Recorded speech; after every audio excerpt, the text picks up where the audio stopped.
கிறிஸ்து பெருமான் குழந்தையாய் இந்த மண்ணிலே அவதரித்த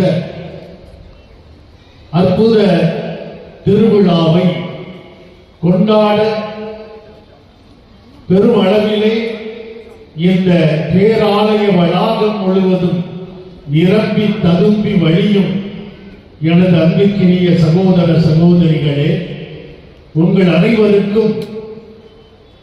நமது பாசமிகு சென்னை மயிலை பேராயர் மேதகு டாக்டர் ஜார்ஜ் அந்தோணிசாமி ஆண்டகை அவர்கள் பெயராலும்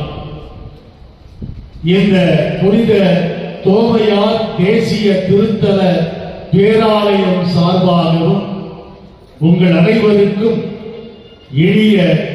கிறிஸ்துமஸ் நல் வாழ்த்துக்களை பெருமகிழ்வோடு தெரிவித்துக் கொள்கிறேன்.